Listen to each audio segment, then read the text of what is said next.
Dearest, gentle listeners, you are listening to the Ladies Bridgerton, the talk of the town. We are your effervescent hosts, your neighborhood Kiwi. No, I'm not friendly You're today. not friendly anymore.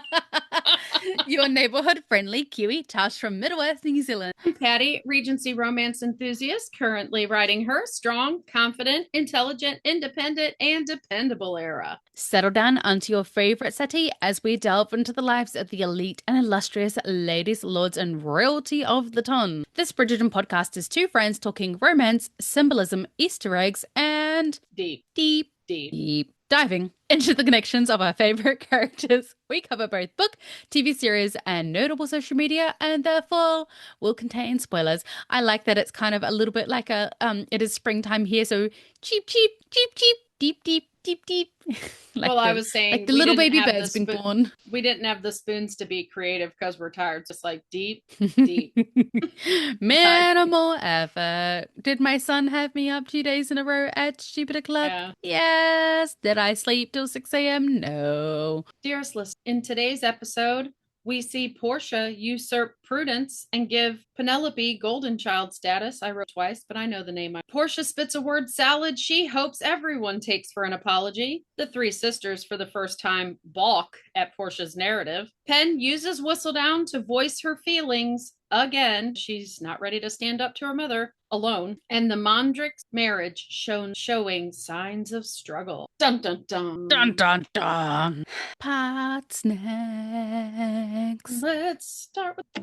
If you move your hand, it doesn't go through. Chips and dip and chocolate melted brie with roasted garlic, dunking salty I turned it towards me because I had to fix the volume. Makes my dreams come true. Popcorn, Cheetos, salsa, guac, Cresta, Cheetos. I'm just stating the hard facts. If you love, give me snacks. I definitely think I could walk. I do love guac. I have guac. Give me 2 minutes of brief intermittence. I'll be back. What? Di's killing. With happiness or sadness? Because we look sad. Di put more money in. It caught me off. Let the record state, as much as Australia is a dangerous country, Di is not physically harming Patty in this moment. And I caught the irony of me saying that Di is killing me. Australians are not dangerous creatures. No, we're not dangerous creatures. So anyways, I'm about to announce the podcast sponsors because they are coming from Buy Me a Coffee. As we said last week in the pod, for us, it's the same day. Mm-hmm. And it was honestly Di's idea. And Susan jumped on board. Kay jumped in and posted. We are attempting to fundraise to help get me over to New Zealand for the second half drop so that Tosh and I can create content together and do all the things. Like, we want to create so much content for you guys. We are brainstorming, just have so many ideas. And I opened up Buy Me a Coffee to get the list of names and saw that we had another contribution. So anyways, our Pod Snacks sponsors are Susan, Di, twice.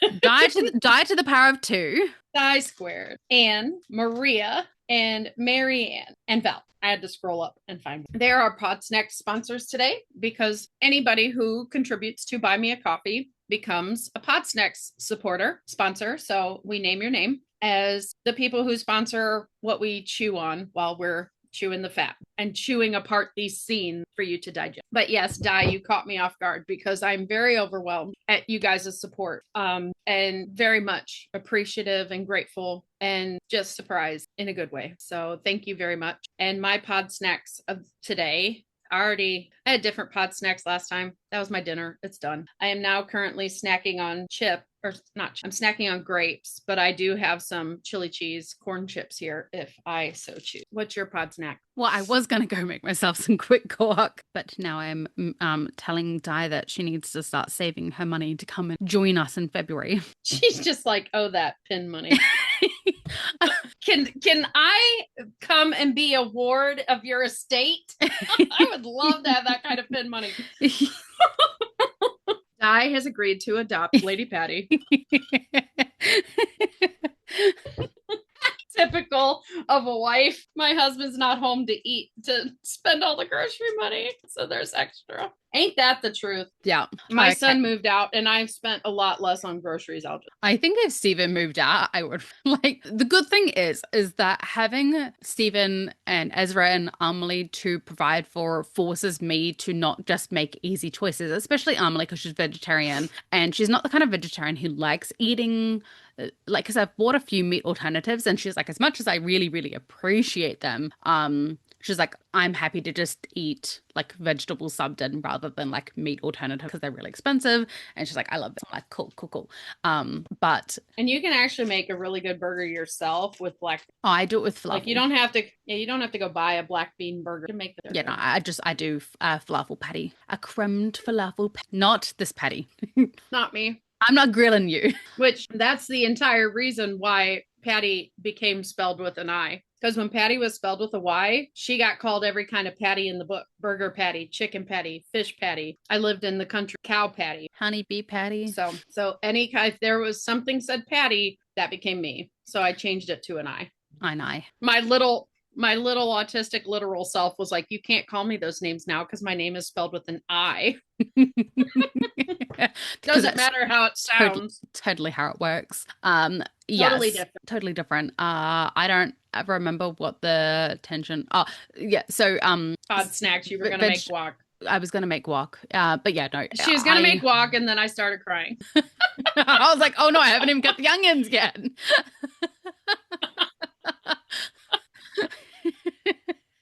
You were like, oh no, what's going on? And now I know exactly how Scott feels because when I cry all the time, people. I cry happy, I cry sad. Like if I'm overwhelmed, tears leak. It just my feelings come out of my eyes.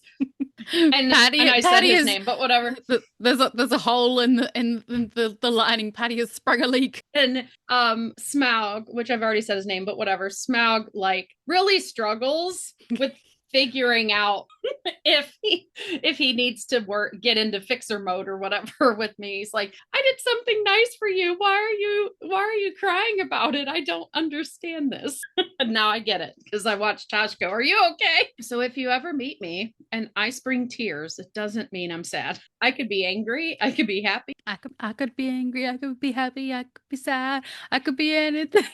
Yes. I love Mika. I just love that we stupid enough. When I say stupid, I mean I could be brown, I could be blue, I could be violet sky, I could be purple, I could be anything you like. I just like that we make like rewrite lyrics all the time to just fit whatever we're talking about.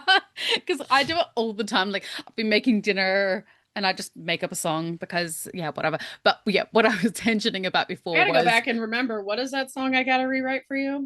Mambo number 5. Oh yeah, Mambo. Yeah. So I'm awful at actually feeding myself if I do not have people to healthily feed. So it's brilliant that we have a vegetarian in the family now because I actively have to like really think through not just quick convenient foods, but like proper meals. Yeah, because I've gone the opposite route. Well, with Cameron, I would make meals, but he really did prefer just snacking. So my grocery budget, I mean, you know how much bags of chips cost. Like that's not, and he would rather eat chips and junk all day, you know, or always he wanted to order out all the time. And I would happily live on pasta with cheese and butter. Like that, if I could live on any just quick, convenient food, it would be that. Well, and my recent, like, I'm a girl dinner person all the time. Like, I'll just eat summer sausage and cheese, but like, I'm living on ham and cheese sandwiches with, you know, I'll put chips on them, but my bags of chips last way longer than they did with Cameron in the house. Or my morning is like oatmeal with chia and banana or apple in it and whatnot. Like I have all of those ingredients ready for you. I could live on oatmeal. I'm on vacation. I don't want to eat oatmeal every day. But I will bring a recipe. I will make you baked oatmeal that I think you will. Can't remember. Do you eat mushrooms? I do, but if Smog comes, he can't. P.S. I'm a big fan. You will regret it. You will regret it. I'm a big fan of creamy mushrooms on toast for breakfast, on like a ciabatta. Or this week I've been doing like a ham cheese tomato croissant. Big fan. I can make you my dad's sausage. Please never say that line again. It's my dad's because it's his recipe. Come on, don't be gross. The words sausage and gravy should never go in the same sentence. Have you ever had sausage gravy over biscuits? No, we don't. Oh my god. Yes, I'm I'm making you horrified. sausage. Stephen will love sausage gravy over biscuits. I don't think he does. It's breakfast sausage. You toilet humor. Stop. Wow. Wow. And your white gravy is like white as well. Like It's country gravy with sausage in it, yes. it even looks like It's really kind of a bechamel, but you put the sausage in before you make the bechamel. I can't with you. I'm not saying anything gross. I'm talking about food. I am serious. Gravy in New Zealand is brown. It is like a roast veggie gravy. Well, beef Like, gravy's brown. we Turkey do not gravy's we brown. do not have sausage gravy here. We have chocolate gravy here. Do you have chocolate gravy? No, we do not, because we're not savages. They make chocolate gravy in the South and pour it over biscuits because Yuck. everything gets poured over a biscuit in the South. We are very much after the English model where we don't have biscuit. If you ask for a biscuit here, you're getting a biscuit from Subway, like a cookie. That is a biscuit here. We have scones, and scones either come in two forms. They are either a savory scone. In our mind, scones and biscuits are the same thing. Scones are drier than a biscuit. In our mind, they're the same thing. The more Just dense, less fluffy. depends on how fluffy you make your scone. I'm gonna make you a scone. Love Oh, I'll eat 9,000 while I'm there. it. I make I want the scallion one you were talking about the one day. I do a really nice feta and spinach scone with like red onions in it. It is fun. My favorite cheese is Gouda. I have do Gouda in like my a- fridge. I've got Gouda. Gouda, garlic, and chive or scallion scone would be. At the moment, I have Gouda, Marsdom, Brie, Camembert, Parmesan, Parmigiano Reggiano, cheddar, mozzarella, cream, cottage. Oh, speaking of, I finally saw that dude you were talking about on TikTok. Yeah. And the reason it reminded me is because you're talking about cheese. And he was in Italy and he saw a video of somebody that went to a restaurant that they cook Yeah. pasta on a wheel of cheese. Yes. They light Yes. it on fire, Yeah. melt the cheese, Flambe. put the pasta on it, and it throws his glasses. Yeah. Jordan. Anyways, I sent that to Smaug and I was like, if you ever wanted to get me an extravagant gift, it would be take me here. Yeah. And then I put hashtag only partially kidding. Hashtag not kidding at all. Okay. Hashtag not kidding at all. This was one of our longest tangents yet. We must make haste because I've got to pick up my child at some point today. Well, we don't have any news because we already told you all the news we had as of our last pod. I love when I start reading out my want to know how my notes start? How do your notes start? Sassy's harsh start on her notes today. Tweedledee and Tweedledum are sprawled on the lounge. Featherington House discussing the potentials of unmasking Lady Whistledown. And their conversation really does make me think of Beavis and Butthead. Like, why don't they just check the church registry? Do you really think you'd find a Lady Whistledown? Well, I'm sure she has a first name. My notes later on go on to say by Dumb and Dumber. I was getting. They a bit are mean the today. comedic relief, and Bessie Carter called it like she said they were the comedic, comic relief. Yeah, but they are any partner duo. Yeah, dumb people like lacking intelligence for comedic effect that you can think of. Yeah. I must say though, I like know, perfect. Do you know who they are? Romy and Michelle. they are. I invented the Post-it note. Was it Post-it note? Yeah, my family invented Post-it. I don't feel like that's. And I'm so excited. They're making it a musical, and Laura Bell Bundy's in it. Oh, she was in Legally Blonde, the musical. Yeah. So, as usual, Philippa goes for the obvious way to catch Lady Whistledown by searching a registry, to which her sister Prudence is looking at her like, just how dim can you possibly be? Penelope The thing is it's not really a stupid idea if Whistledown was not a nom de plume. Like, everybody gets recorded in the church registry. Yes. Yeah. Like, sometimes Prudence comes off as really dim, but she's not. I think she just has kind of these blonde moments, but she's actually a lot sharper than what a lot of people give her credit for. Because like you can see these moments where she just looks at her sister like, Mum really did a lot of reading with you. Yeah. Well, and I was thinking like Philippa has her own kind of intelligence. Yes. And she just every child has to have their identity, and she chose kind of weaponized incompetence by being coming off stupid. Yeah. She reminds me, if anybody's ever watched Glee, she reminds me of Brittany S. Pierce. Yes. On Glee, where she's so dumb, but then they're like, well, I really tested as a genius. And like, she's a genius.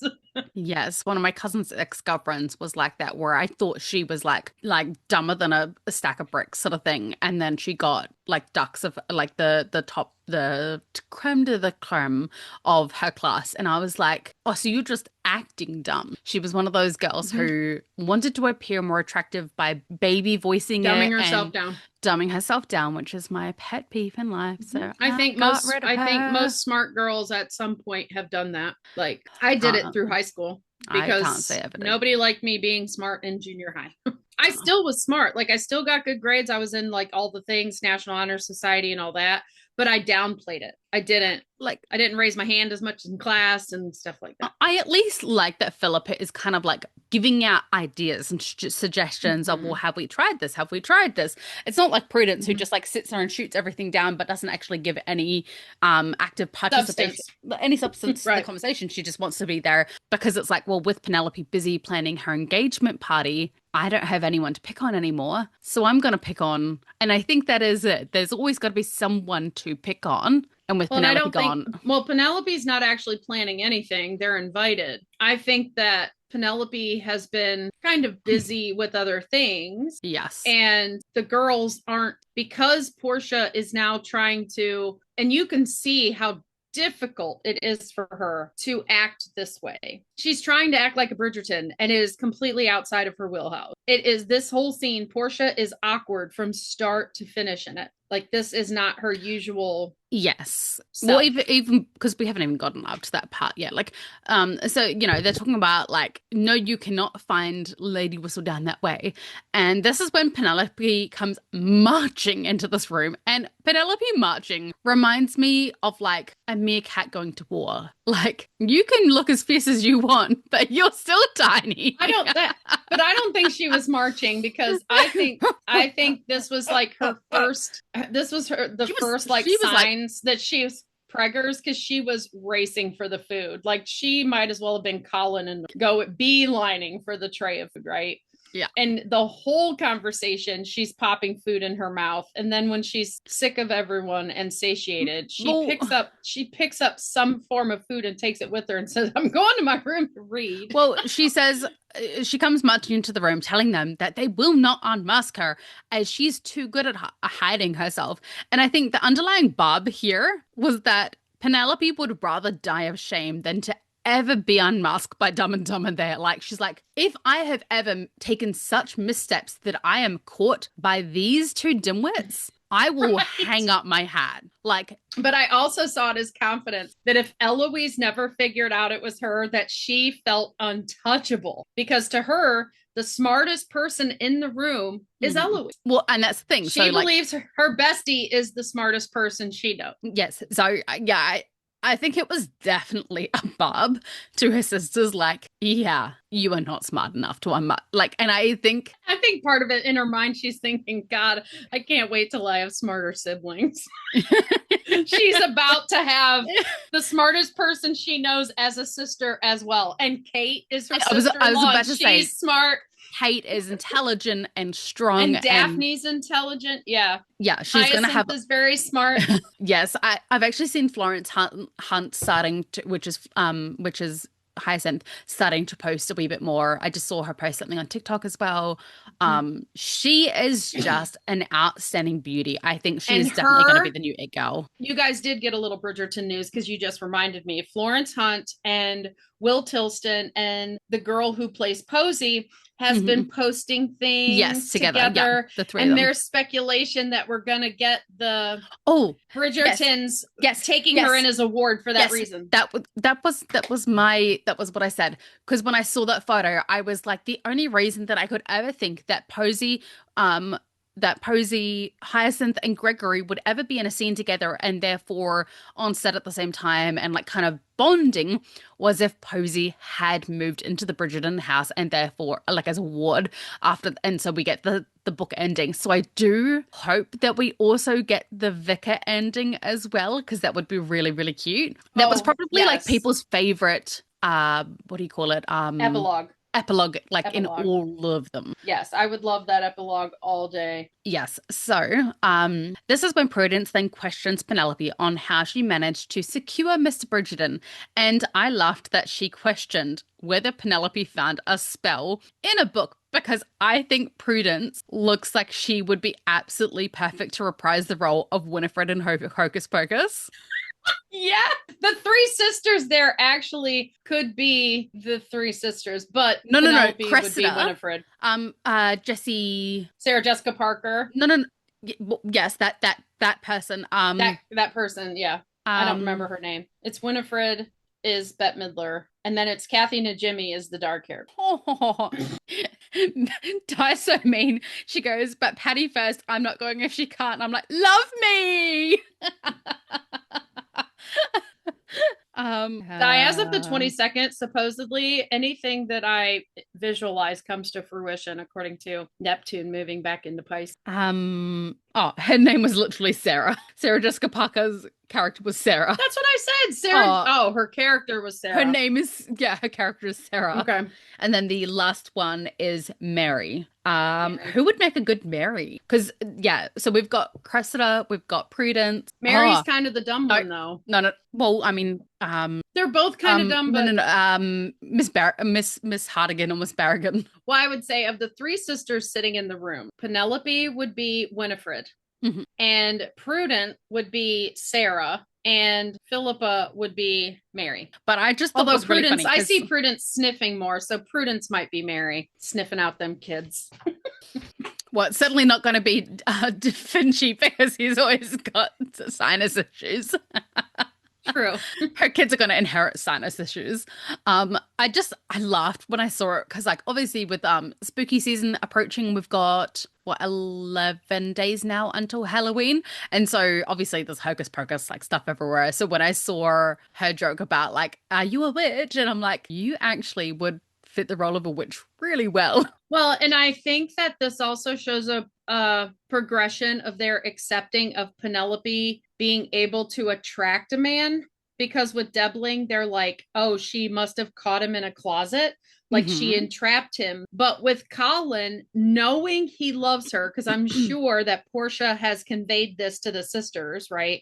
Because they talk, that they're like, how did you get, they didn't say like, how'd you get Colin to marry you? It's how did you get Mr. Bridger? Yeah. How'd you get Mr. Bridgerton? They know he loves her, so they think it's a love spell. Like it's still trickery, but she's grown stronger now. Like they're concerned with Penelope's power at this point. Yes. Like this girl has something going on, because she is putting these men under her spell. Are you the reason that we've had all of this acne and stuff that we've had to take care of? Like, have you been doing spells on us? Yes. So Portia comes in and berates her two daughters, saying they will not pick on Penelope in this household. This sort of feels like foreshadowing. Penelope whips her head around like, no. This feels like foreshadowing that Penelope is going to be the new head of the Featherington house. Like there's so many little snippets in here. You will not pick on Penelope in this household. This is going to be her household, not any of you two. Like they're sitting there both pregnant, thinking it's going to be one of theirs. They're going to be theirs. Yeah, it's going to be theirs. All three girls are currently pregnant in this room. No. Or at least attaching to a egg as we speak. And honestly, if you look, Philippa and Penelope are the ones both eating. Like they're that kind of pregnant already.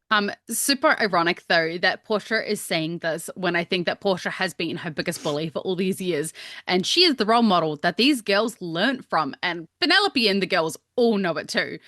You can tell it's true. Penelope whips her head around and looks at Portia like she grew 3 heads. Yes, and both girls look confused, like they're ready to interject as much Philippa even goes as far as to say, but you were the one who, and Portia cuts her off, completely deflecting any blame and says, we have all been acting in an uncouth way of late. With the excitement of dual pregnancies and a surprise engagement, we have all quite forgotten ourselves. Like they've only been uncouth for the last, but the thing that I find funny is that they've only been uncouth for like the last 2 as opposed to the last She's 20 like, oh, years. with all of this excitement, we've just forgotten ourselves. Like, well, and we haven't been uncouth for our lifetimes. See, this is one of the reasons why I very much lean towards her being a narcissist, because she is completely deflecting any sort of blame here. She is completely rewriting history of it's only been recently that we've been acting this way, not and making excuses. I have not set up an entire pattern of this kind of abuse in this household and normalized this sort of abuse in this household over the last 20 years. It's only as of recently. But up until then, we were all perfectly behaved. Like, right. And when Philippa says, but you were the one, all of this coming out is A, excuses, and B, it's not her, it's them, right? She can't take total accountability. She deflects partial responsibility onto her daughter. She taught them how to treat Penelope, right? And by the end of it, she's punishing the girls for how they've treated Penelope. Yeah. And she is, what's the opposite of punish, Patty? She's getting to go to this engagement part. Yeah, she's rewarding herself. She gets to go to the engagement party with Penn. Penn is going to an engagement party across the street for a marriage that's already announced in a family that she's already gone across the street by herself for years. Yes. Well, Portia doesn't need to go. No, but she's got to make herself important. And that's why the whole Whistledown article comes out the way that it does. But I don't want to jump over to that part just yet, because this very much feels like a huge deflection from the argument that between Portia and Penelope earlier.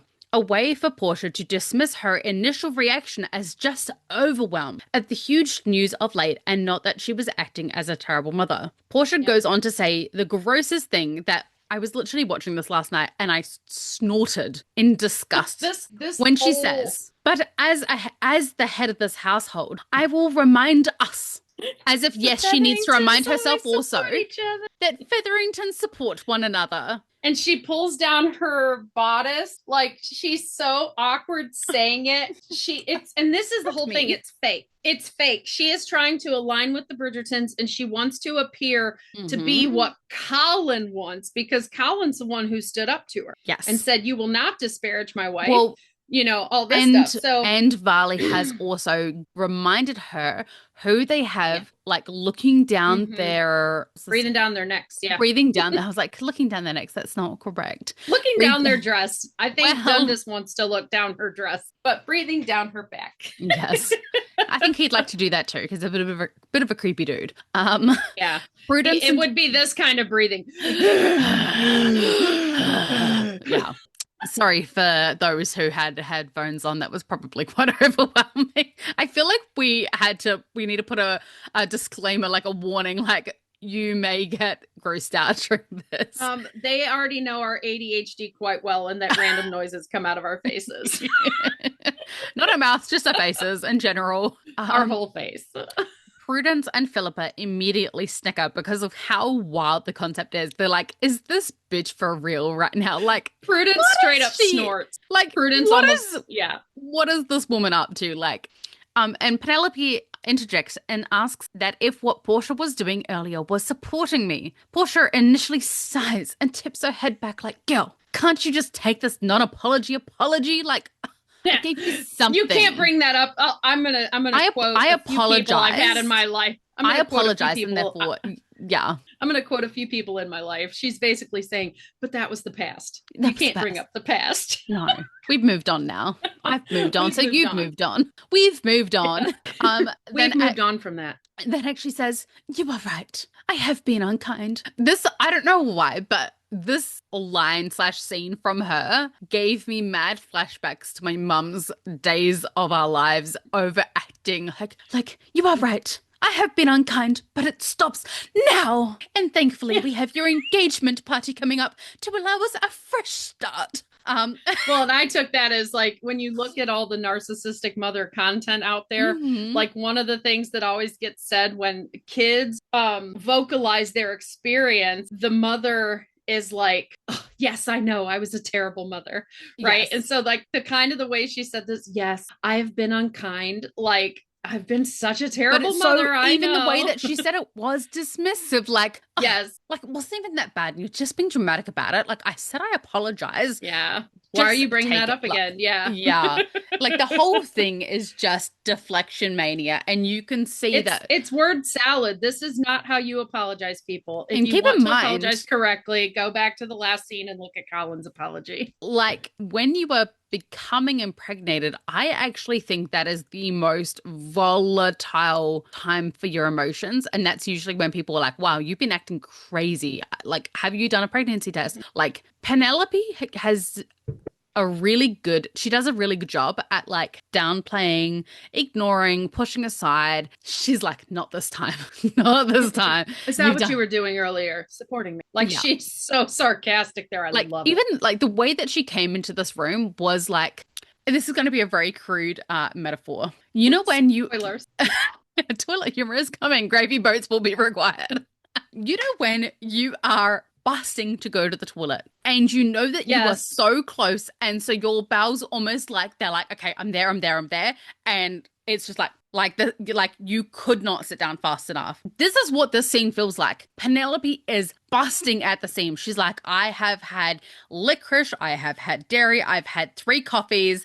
I'm at exploding point. I need to get out of this house. She is at the finish line of getting out of this house, and she's ready to explode. Right. I get that. But I also think because how she attacked the food, that I think she's like, why am I eating so much lately? Like if Philippa or Prudence has that plate of XYZ, whatever she was eating, like if they are even, I'm taking it from them. I'm taking it right out of their little hands. I've never quite seen her be just so antagonistic and aggressive. Yeah. Mean to her sister. Like she is legitimately being mean to them. Yeah. I mean, she's being very snappy. And I think that's supposed to come off as the hormones. Like she's giving the energy they are giving, to be fair, but it is a little less in character for Penelope. Like in the past, she kind of just takes their season 3, episode 1, Penelope, when they're talking about Aunt Petunia, she's under her breath, like,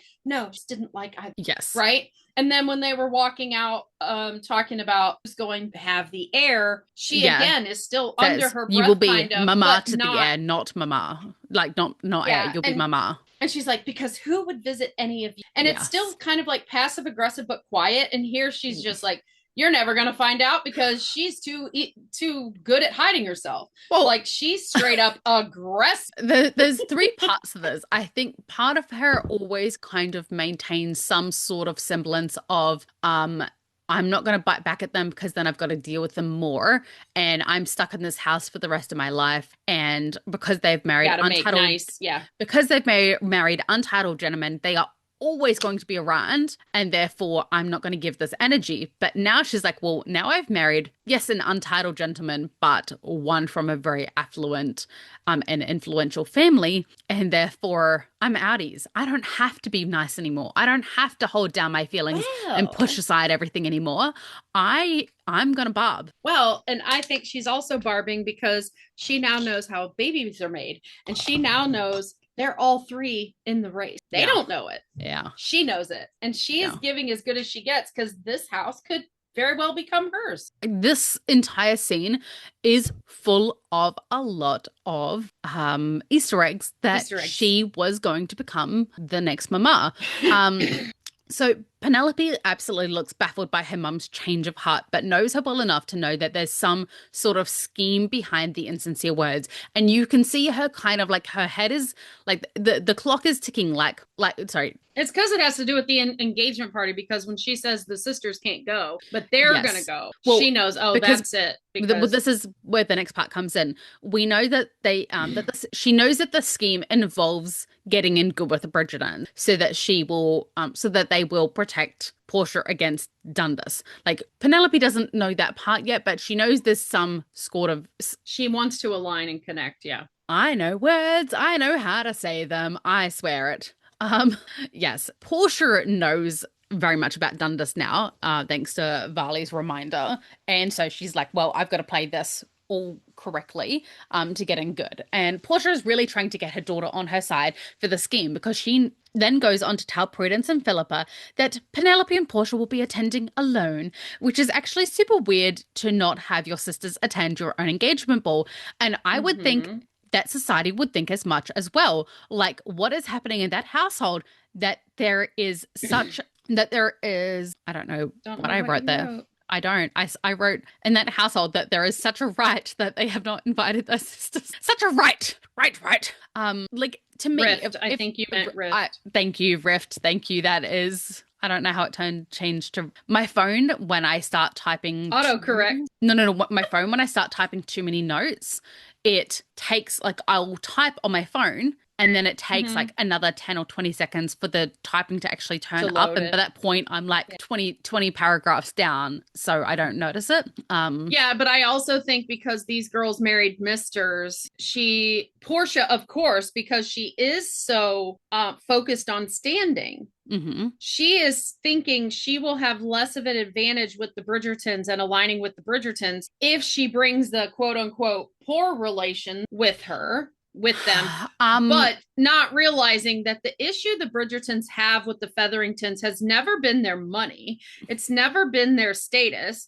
It's always been how uncouth they act in public. Very. And so, Portia thinks and how they treat Penelope. Portia thinks that she is punishing them, and in her eyes, like, look, Penelope, I'm standing up for you, therefore we're good, right? Yes. Like, this was her not payback, like her reward to Penelope. Like, look, I stood up for you, I punished your sisters for you. Yes, she watches Colin legitimately stand up for the woman he loves. Like, she's using Colin's example, but she's doing it in a Portia way. Yes. Like, look, I stood up for you to your sisters, but really she denied Penelope the ability to have her sisters at her engagement party for her sisters. I mean, think about what Colin said about Cressida. I'm glad she's here because now she has to watch you in your triumph. Penelope would want her sisters there to watch her in her triumph. Very much. And her mother denied her that. So she's trying to stand up for her like Colin did, but she's mucking it up like Portia does. Good intentions. And when I say good intentions, I don't mean honorable. I mean, like, what she intended and how she intended it to go. Well, and I'll say this, like, when you first go on a healing journey, a lot of things feel awkward and like, this isn't my status quo. Portia's been living in survival mode, and now she's actually trying to create connection with her daughter, and she doesn't know how to go about it because she's never done it before. And she's using Colin as an example, which is great. Yeah. If it's something that doesn't come naturally to you, you think, okay, well, who can I mimic like, who have I seen do this? Okay, I'll do what they did. And fake it till you make it. But additionally to that, I also think that Portia's the best fake it till you make it for. Absolutely. Additionally, I think that Penelope would have actually invited them out of partial pity, partially what you just said, partially so that they could sit there and bask in her glory of, this is the family I get to marry into. This is the love that I get to experience. This is the support that I get to experience, something that I have never had from you. Maybe if you see what a true family is supposed to look like, you will learn to act that way as well, because you cannot do what you do not know. I can't speak German, but if I hang out with someone who speaks German, hey, maybe I pick up a few words. And I think that Penelope would have actually invited them, as you've been raised by our mother to believe that everything that we have experienced and felt and the way that we have treated each other to be normal, when it has in fact not been. And not to say that the Bridgertons are normal either, but they're certainly more normal that I'd prefer to aspire to than the Featheringtons. Oh, I mean, I think their own situation is outside of normal because it's not normal to have that big of a family. with very little. We don't even hear Loss. of her ever having a miscarriage. No. And whatever. So, and having them all come to adult. Yes. So that's still not normal, but it is Statistically healthy. It's improbable. Healthier. Yeah. They are definitely fancy. Yeah. They're Regency fanter. Yeah.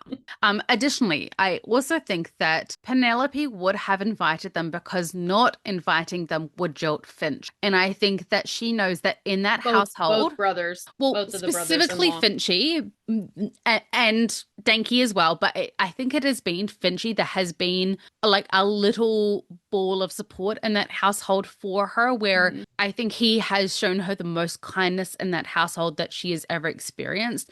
And you can tell when she walks down those stairs, he is proud of her, which means that they have built some sort of relationship up until now. Yes, and I think that Danky's just newer. And, yes, you know, by the time the full moon ball rolls around, she's standing with the two of them. And then, yes, by the time the engagement is announced, if we believe it's a scheme, she brought them in on the scheme to help her out. But we also know that, like, by not inviting Finch, because, like, you can not invite girls, but, like, if you do not invite Finch and Dankworth, that is saying to society, these men are not worth inviting. If their own sibling will not invite them to a party and deems them too lower in society to even deign to invite them, that is how the rest of society will treat them as well. Like, if even a Featherington doesn't want them there, they aren't worth having in society. So I don't think that Penelope would ever allow her mother to actually treat the brothers that way. Less so about the sisters, but she knows that she would not want to bring scandal upon them. And it probably is why she, in her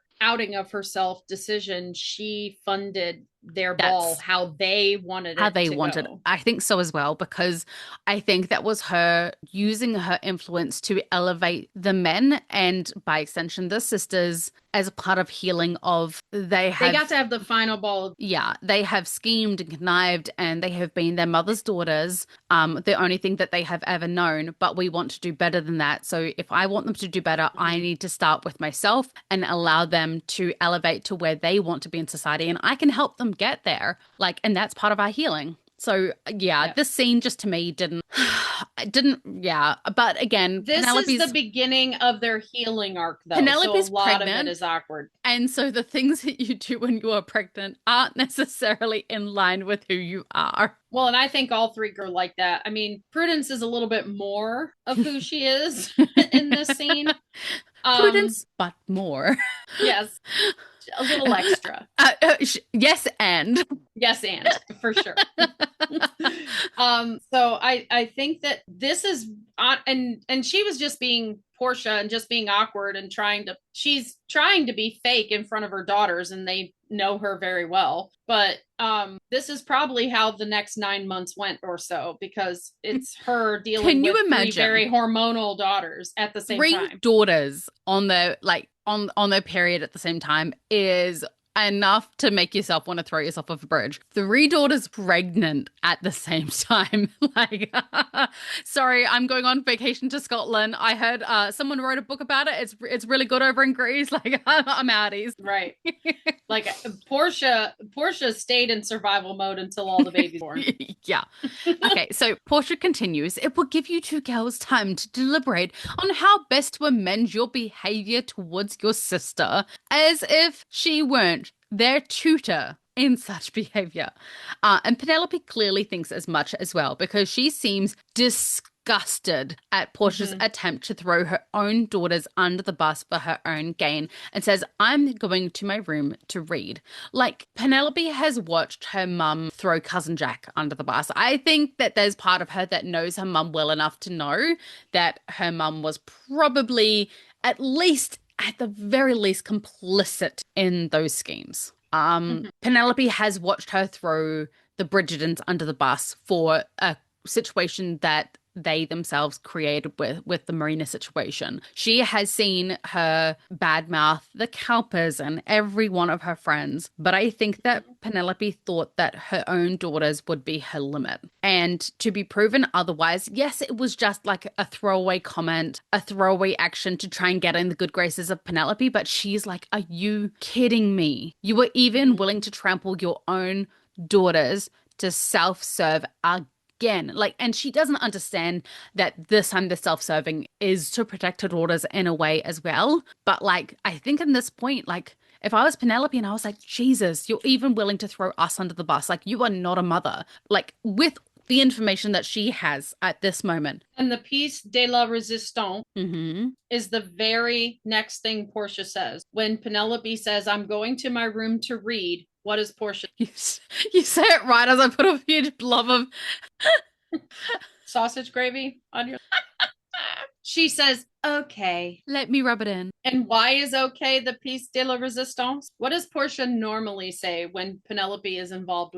She treats Penelope as if like reading is for the poor and for the for the women who will never be married in life. Yeah. And now she's like, oh, well, I told you to keep out of those books. I told you that you'll never find a husband. Put your book down. Put that no book one wants down. an educated woman. Yes. And now Penelope out and out says she's going to her room to read, and she's just like, okay. It's kind of funny given that part of Antony's standards for a woman was that she was well read in geography and was good at math and like all these arbitrary things. But it's like, well, women have to read and be educated in those things, which usually requires a book. So I don't think it was arbitrary at all. I think that we don't know it yet. I hope they bring in the Roguespies series and that we get to see snippets of Aunt Billy, because if you look at the list, after I read the Aunt Billy's book with George, right? The George. Mm-hmm. After I read that book and I think back to his list of what he wants to find in a woman, it's Aunt Billy. Yes. Like, he is so funny. I think that was his favorite aunt. And he assumes she is a diamond in the rough. And his list is like, it's kind of like Practical Magic, since it's spooky season and we're going to be, bringing up another spooky movie. Not spooky, but one of my favorite romances of all time, but it's set for Halloween. When she's creating the perfect man, because she never wants to fall in love, she comes up with all of these traits that she believes she's never going to find them all in one person. Mm-hmm. And I think that Antony did the same thing with his list. He there could never be another Aunt Billy. So that's who I'm going to write out all of the traits I love about her. And I'm never going to find her because he wanted to find. We're not trying to make it sound incestuous, but like, obviously there are traits in, like, my dad adores my mum. Like, they have been married for, I don't know, 40 odd years, but been together they've been married longer. And they've been together, my mum's for like 50. You can love a person. They've been together for nearly 50 years. They have in a partner. Yes. Like, it doesn't mean you're in love. He wasn't in love with his aunt. He just loved her. She's his favorite. So he used her as a model for the perfect, which she wasn't considered people who you admire, perfect leader of a home, like a viscountess. Like, she was never seen as a beauty. She was never a beauty, a lady. She was never even. She acted like a man. She did. Big dick energy. That's what she had. So does Kate. So does Kate. Yes. So I think that, like what I was saying with my dad and my mum have been together for nearly 50 years. You know what her name is in his phone? Princess. What? My princess. And they've been together for that long. And I mean, he's a needy little bastard. Like, whenever they are apart, like, we'll be out doing things and he goes, can you ring your mum and just check on her? Just see if she's okay. And mum's like, leave me alone. I'm sleeping, like, or I'm knitting, or, but like, he loves his wife endlessly, and it's been near on 50 years. And I think, so you take these things that in relationships that you have around you and you aspire for them. Poor Penelope, that inspiration has always come from the Bridgerton household. Yeah. Never her own. Well, for sure. Like the trait, well, like, how do I tell the story without giving...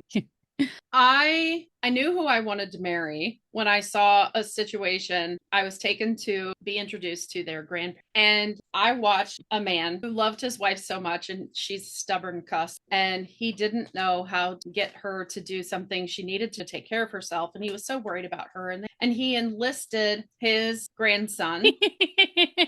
Pause. Why are you interrupting? Let me finish my story. But you want to know this part. The story is Smaug. So this man loved his wife so much, he was in tears with his grandson in the kitchen, like, you have to help me. She's not taking care of herself. I don't know how to get her to take care of herself. I don't want to lose her early. I don't want to lose her too early. Tears in his eyes. And I watched his grandson, who is also a stubborn cuss, go in and do battle with his grandmother over a piece of pie because she's diabetic. Yeah. And try to entreat her to take better care of herself because the man she loves is worried about her. And I'm just a spectator. I've never met these people, right? And I knew that day, like, if he is like him, and if he is going to grow up to be like him, and if he loves her as much as I'm seeing, because I've never seen this before, I did not grow up in this type of home, I was like, this is the person I want to do life. Like, I knew it from that day on. And I fully understand Penelope's cognitive dissonance of living in the house she lives in and watching the Bridgertons and how they love each other so openly. Yeah. Like, no matter how much they barb at each other, it's always in jest. It's never with like actual cruelty. It's teasing. And when even with times love, where we it's do teasing. see jesting that is a little bit harsher, like Eloise not teasing, but like barbing at Colin about like, do you even know who you are? Like, who is this man in front of me? It's sort of thing. Calling somebody out. And sometimes as family, we're the only ones who can get away with that. And it's still coming from a good place. It's like, this isn't you, like, but she just says it in a not so delicate way. I think the only Bridgerton that Eloise doesn't do delicate, that teases in a truly condescending way is Anthony. Yeah. Like how he teased Gregory about the hat at the engagement party kills me, because that's what Colin put up with for all those years. No, because that one, like, if you think that's bad, you should see my family. Like, yesterday I was at my family barbecue and I'm like, thanks so much for inviting me. And he's like, cool, let's not do it again. And he's like, see you next time. But that's just the way that. Well, I don't mean like, but you know the vibe of that, and that it's not meant in a bad way. But I think Anthony does not want to see his siblings grow up. Yeah. My brother just mentioned that the doggy ear stuff is now done. It's going to be another rough night. Yeah. R.I.P. us ever sleeping again. Who needs sleep? Yep. I'll just bring her in my room again. She just denned under my bed. Under your bed. Yeah. Okay. Were you finished with your story? Because I want to talk about some coconuts. Big ones, small ones, some the size of your head. Okay. We move on to Penelope in her bedroom writing the Lady Whistledown article. And I don't even know what Penelope's doing because firstly, these cameramen had an absolute field day filming the scene because with Nicola Coughlan, yes. Penelope is writing down her Whistledown article because I don't even know where I got that from the scene, because the only thing that were on display, the only two things on display in the scene were definitely not the parchment and quill.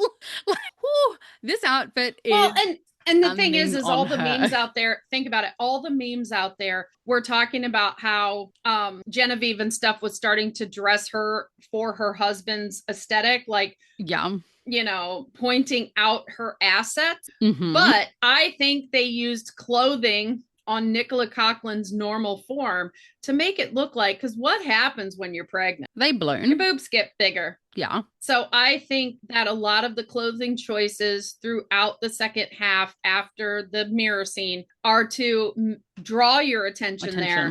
Like, you're like, were they always that big? Like, did she change her corset? Because they're little subtle hints of her being pregnant. But I mean, they put in little subtle hints of her being pregnant, like the fainting thing. The fainting thing was stress, but it's also some women have issues with iron and everything in the first little bit of their pregnancies, and they can faint. Yeah. And their first signs that they are pregnant is actually fainting spells more than a missed period or whatever. So yeah, no, I can agree with that. I just like being cheeky. But yeah, she has a lovely bunch of coconuts. Diddly-dee-dee. There they are, standing in my face.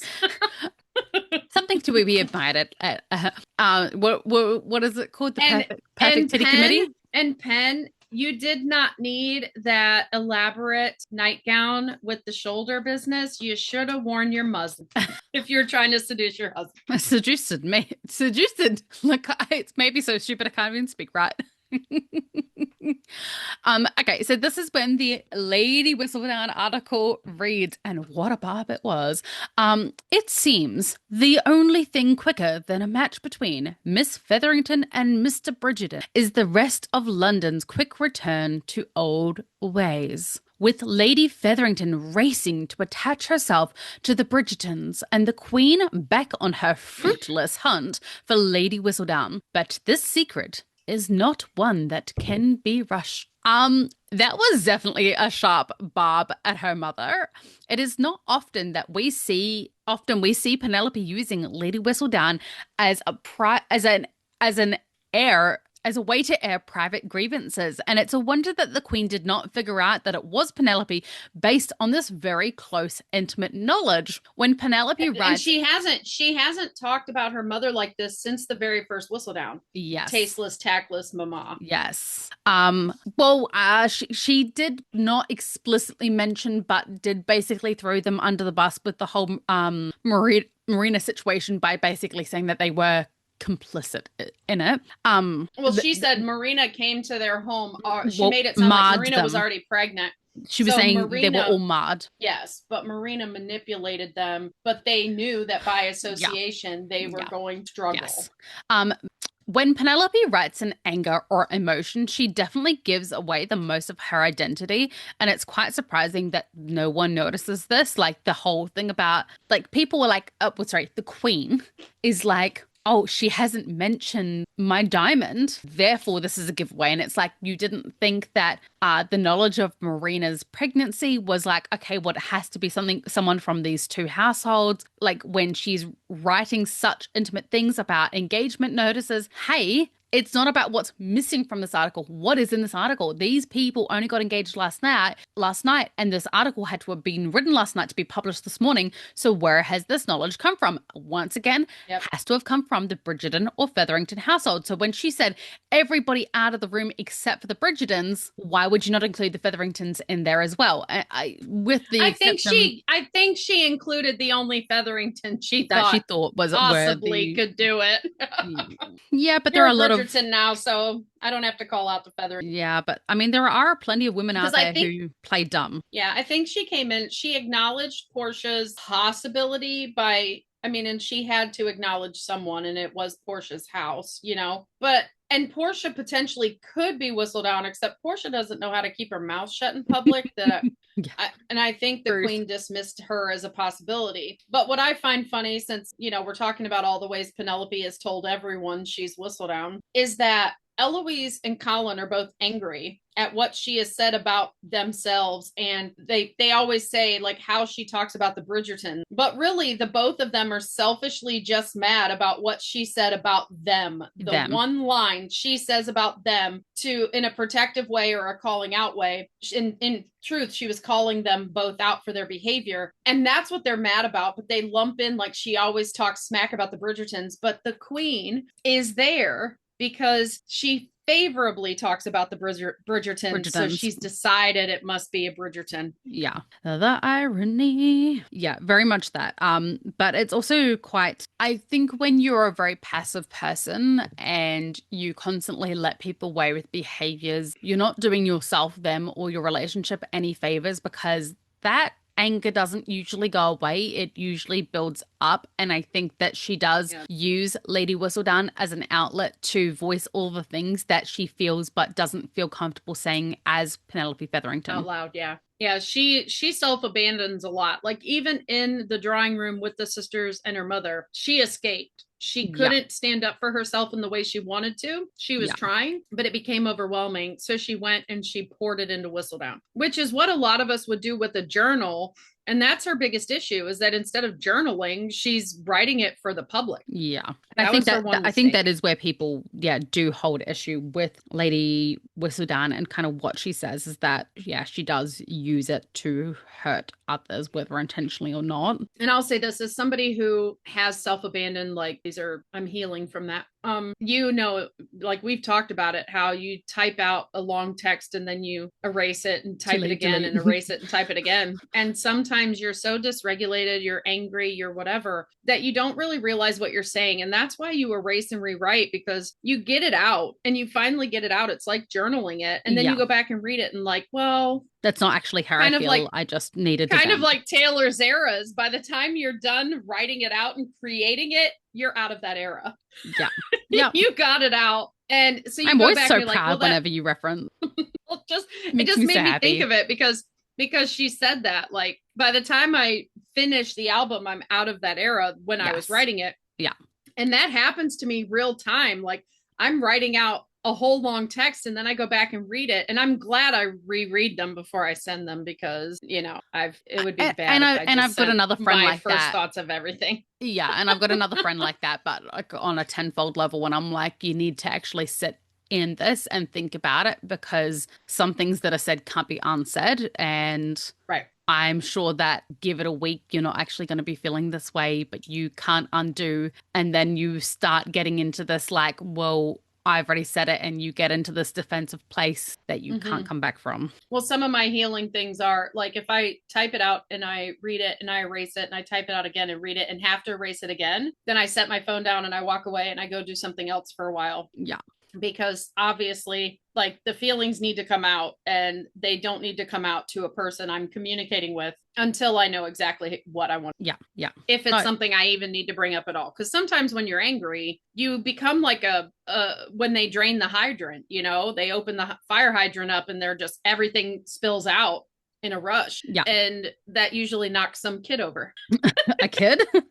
Why are we picking on the kids here, Betty? I'm saying that's my metaphor. When you think about it coming out in a rush, it knocks somebody over. It hurts somebody if they're standing right there. So, you got to kind of let it out a little bit at a time. Be mindful of the gush. What you say needs to be digestible, person that you're. Yeah. And like, are you doing this in anger? Are you wanting to repair from it? Like, what is the ultimate goal of what you were saying, Yeah. Do you want to just burn everything to the ground? Yes. Or do you want to repair? Because that's probably not a repairing text message. Yeah. Yes. Wait until all you're doing is throwing a brick through the window. Don't set the place on fire. Yeah. And honestly, this Lady Whistledown article feels a bit like a burn it down, kind of I'm in my pregnant, angry, what do you call it? Like an She's angry straight up woman that era. Little girl with the burning building in the back. That meme. At the church. Yeah.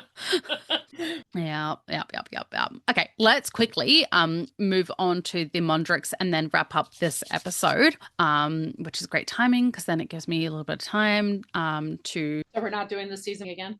I love when you're halfway through spring and the blossom petals. I mean, I've got two parts of it. I hate it and love it. I love like being outside or driving or something, and then a wind comes through and you just get a flurry of blossom petals. And I think it's just one of the most beautiful, magical, like snow, but New Zealand, we don't really get snow, prettier than snow, and not cold. Yeah. On the flip side, I'm vacuuming my house 8 times a day because they come through my house. Plus side again, it burns calories vacuuming. So always end on a plus. Always find the silver lining. Okay. The Mondrich's house, it changes over to Nikki is learning how to be a young gentleman of the ton with Alice. And their housekeeper. He is learning you eat from the inside out. Not people. Well, this isn't their housekeeper, because it's not that same lady that walked him through the house. I asked you who it was. No, you asked me what's it called. You didn't ask if that person was the same person. I think that this is like some sort of like Regency etiquette person. I think this is a governess. Like governesses come in and teach you. Yes. So I think they have a governess for the kids now. And this one is specifically focusing on Nikki because has an out he's been invited to. Well, and not just that, but he is the one who actually needs to represent the family. And therefore he is the one who needs to know how to conduct himself in Regency settings and how to comport himself in public. And normally in these situations, he would not be going out in public at this age. However, I think because Kate planned the party for Colin and asked Colin who could be invited, because Gregory and Hyacinth were coming, Yes. he wanted them to bring their child as well, since I he's think- the titled person, and it would introduce him to society in a small way. I think that because this is a small family gathering and not a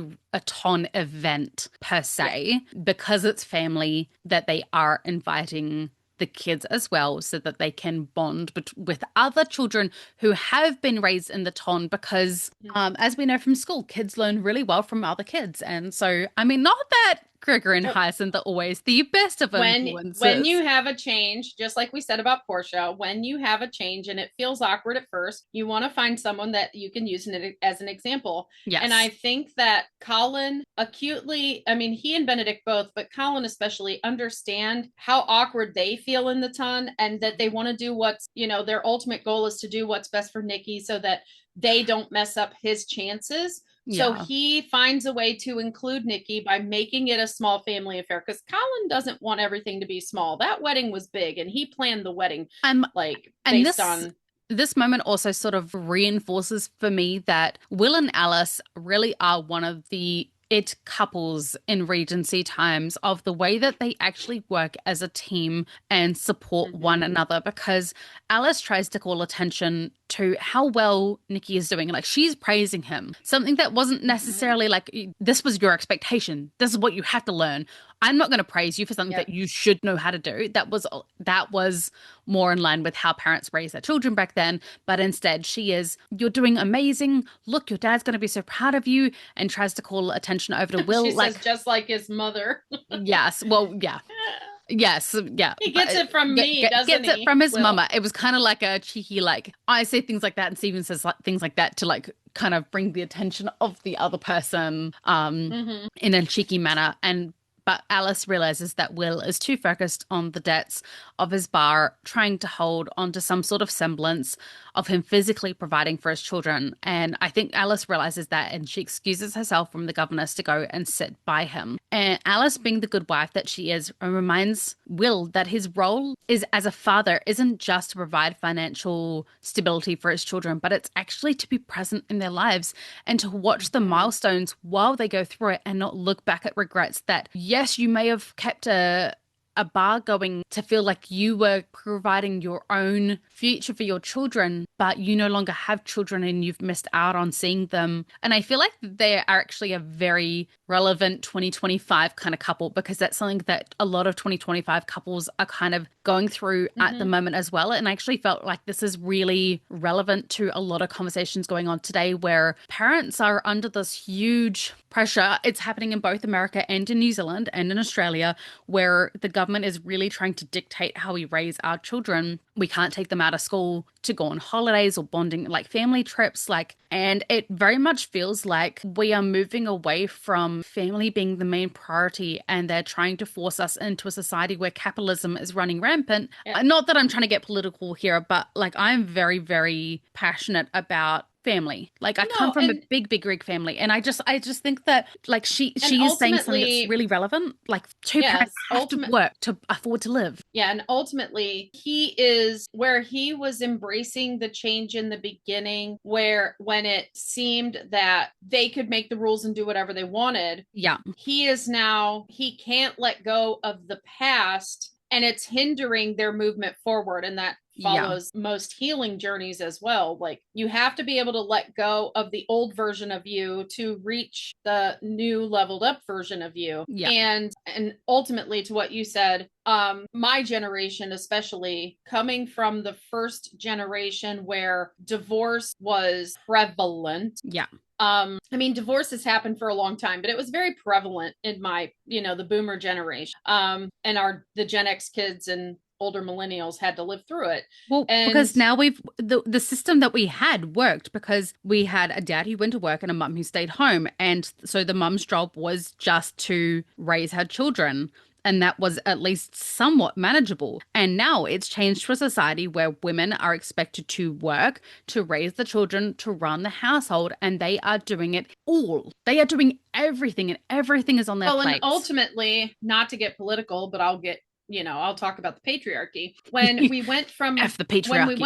when we went from multi-generational family and community, where everybody helped everybody. The men went off to work and the women worked together, and the village raised the children, and then we became all about the nuclear family. And if you look at how that was portrayed, you see the dad goes off and he makes the money. Yeah. And he comes home and he doles out the discipline because, all the television shows and everything was like, wait till your father gets home. Wait till your father gets home. Wait till your father gets home. Yeah.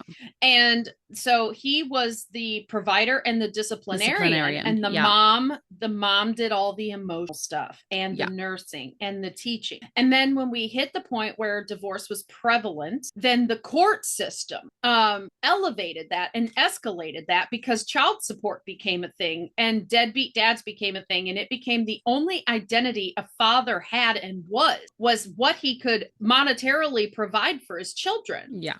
And they placed the children with the mother more than likely, or more often than not more than likely, more often than not, because mothers were the caretakers. Children need their mother. They need that emotional connection, blah, blah, blah.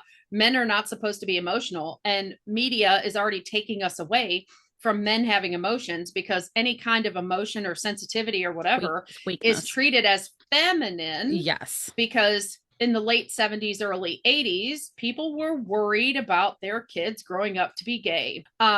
So there was this whole thing of if you were feminine, weren't a man. Yeah. And I think very much right now, Gen X's generation, we struggle with dating and marriage and everything else because we didn't have anything modeled properly for us. We have fathers that don't know how to connect with their kids because they were raised to believe that as long as they just made money and provided good clothes and dance lessons and, football uniforms and everything else for their kids, and they would put them in the best schools and whatever, that they were a good father. Because fathers equal money and mothers equal emotion. Yeah. So that's where we're at. And that's what we're seeing with the Mondrichs. And she's putting a stop to it. She's like, we're not going to be that. Yeah. And I love that. That's why I said, like, it feels just so relevant to, like, conversations that are going on in 2020. I was like, what year are we up to? 2025. I'm like, oh, it's creeping closer. And I'm just going to say, I want to go back because, ADHD, thinking about what I said. Yes, go for it. It was very much a thing. And I grew up in it in the late 70s through the 80s and the 90s, that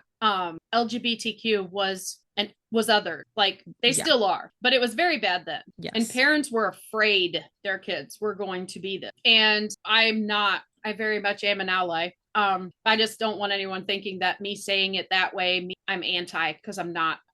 Be a bit awkward if you were.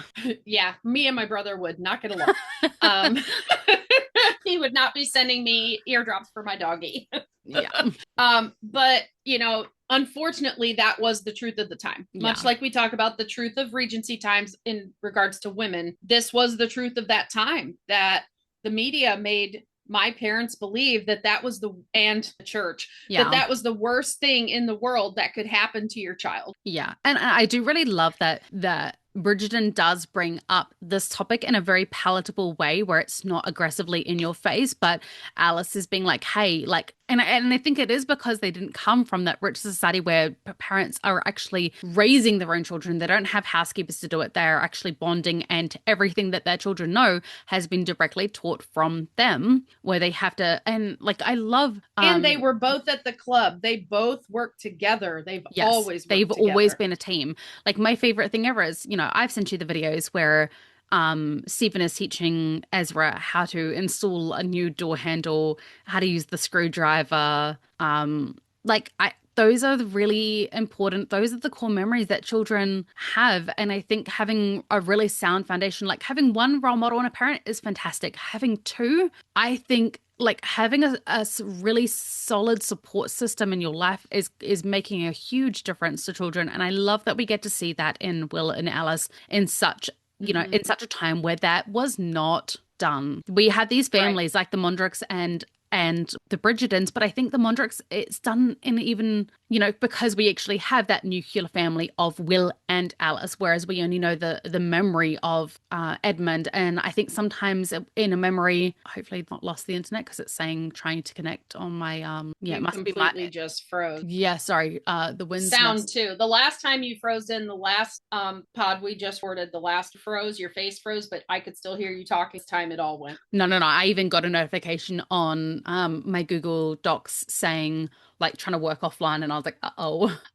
yeah. Anyway, so just to finish off, like I know that was a huge tangent about something that was semi-relevant but not super relevant, but I really like the relationship that Will and Alice have and how they kind of push each other to be the best version of themselves and the best parents to their children, because at the end of the day, like very much their priorities are to provide for each other and their children. That has always been their priority. Whereas the Cowpers, like, and even Portia is very self-serving. Like, so it is really, really nice to have a family that. Yes, after having that scene with Lady Cowper and Cressida, and then Alice want to put her kids first and Portia to the point of standing up to her husband, because Lady Cowper does not. No, and stand she does up to her husband at all for. I said husband at all for Cressida.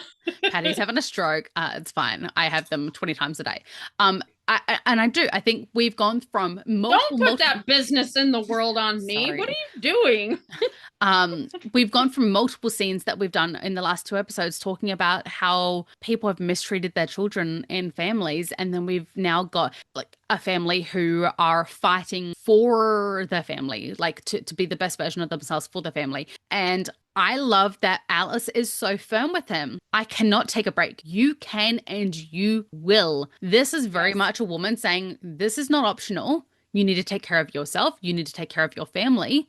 The Ledgers will be here later on. Your children will not. Well, and I just want to point out too, because I love her costuming, especially after she decides on her own clothing, right? Yes. And this is one where she has to stand up to her husband. But this outfit, every time I look at this dress, I think of it's a pink version of R2-D2 kind of with the geometric.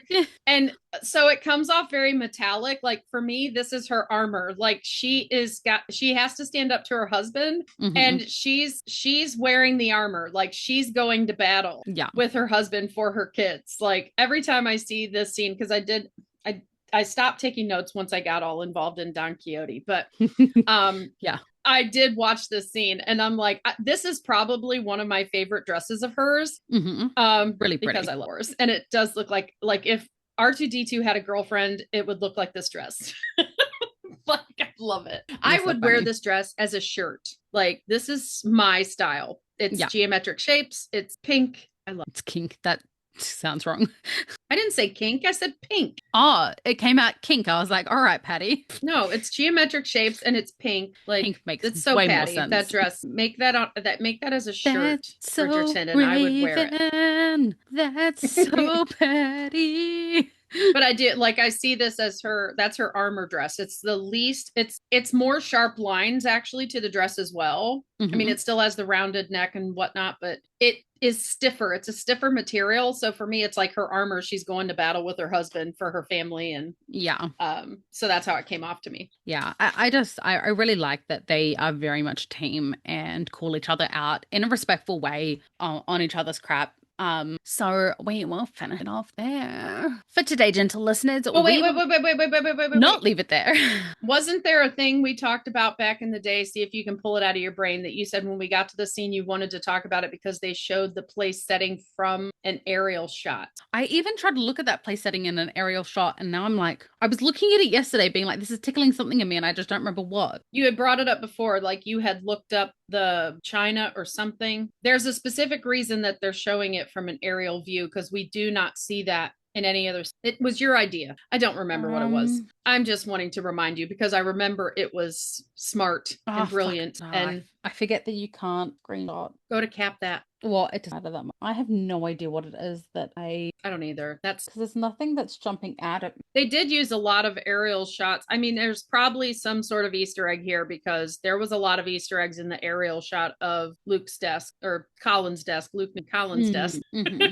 Alice really is phenomenally beautiful though, and she looks very feminine here. Very feminine and soft. She looks feminine, but it's a very stiff like material dress. Like very cow shoulders. I love that she can be feminine and assertive at the same time, which is what, like, she is the example of where Penelope needs to go for her arc. Yeah. And I think that this is placed in this sequence for that reason. It's placed against like her needing to stand up to her mother, but can't. There is a way for both a man and a woman to be, and I've been having this conversation a lot in the Facebook pages lately about there is a way for a man and a woman to both be strong people without having, like, because I was obviously talking with the person on TikTok who's a very big Luke advocate. It just comes up as love heart for me when I reply to her. It says love heart replied, so I don't actually know their TikTok name. But they're a big fan of Luke Newton, and basically we're going on about Luke Newton's treatment in season 3 and how much was taken away from him in regards to lending a lot of strength to Penelope, but at the cost of Colin. And I think it's like, well, if you can write a strong... Have you seen more of their content? Because No, I mean, first of all, I want to see the whole document. They have created a whole document, but I think I haven't gone to, because I'm afraid it's like every other TikTok I'm trying to, but they talked about like the first season did not have a tagline because it was, but season 2 had a love tagline. Love does not play by the... Yes. Season 4 has a love tagline. Love, unmasking love or whatever it is, right? Yeah. Season 3 did not have a love tagline. It said even a wallflower. The tagline was all about Penelope. Yeah. Yeah. This season has been Colin as a character got screwed. And I've been chit-chatting with Let's Be For Real from TikTok, who was the inspiration behind our Duck Duck Luke podcast. She's been posting some things, and I reached out to her and was chatting back and forth for exactly that reason. Like Colin did not get good in his Luke Newton. Colin the character. Yeah. I'm talking about Colin the character, like not great writing. Luke Newton as an actor did everything he could to convey Colin the character with very little to go. Yeah. Yes. And on that note, for today, gentle listeners, we will leave it there and continue on next week's episode. If you have anything in particular you would like us to cover or any Bridgerton knowledge you would like to share, please head to our Facebook page, The Ladies Bridgerton. And if you're enjoying our podcast, please remember to click like, subscribe, and leave comments wherever you are listening. We are trying to monetize over on YouTube. Lots of our listeners have actually headed over there recently and hit subscribe. We need to hit, I think, 1,000 or 500 subscribers before we can monetize. We would love it if you could help us. There's different levels, but the first level is 500 subscribers and 3,000 watch hours, which we are at 1,300 engaged watch hours. Yes. And we are at 103 subscribers as of right now. Yes. So we very much understand those who are not in a financial position to be able to become a Patreon follower or contribute to trying to get together. Yes. Any of that. So the best way that you can support us and help us to be able to continue making this content is just to hit like, subscribe, share, tell your friends, anything that you can possibly do. The more engagement we have on our videos, I check comments probably 2 to 3 times a week, and I respond to everyone except myself because we have our own YouTube, and I'm not going to respond to myself. That's a little Portia for me. I do heart my comments, but that's about it. But commenting, like Jackie always has fun stuff to say. Sadia has commented. And we've been able to reply back and forth. And the more engagement we have on the videos, the more we get pushed out by the algorithm. And we appreciate all of you guys following along with us. And but we want to stick around for a while, and we know we're going to have 8 seasons according to Shonda. We want to be able to keep providing this content and keep doing this. And any way you can help, we are a community. It takes a village to raise a Bridgerton podcast. Ladies Bridgerton. We are still being raised. We are still children. I definitely We're still children. I still have child humor. Yeah, Haven't I'm a made few it- months away from being a 50-year-old child. Haven't made it past the teenage years for myself. Well, if you think about like the theory that we are eternal being 50 in this trip, young. It's very childlike. Once again, Thank you for listening to the musings of two very tired women. Slap happy. Yours truly, Tash the Kiwi, who needs to go shopping in And to pick up her son. Lady Patty.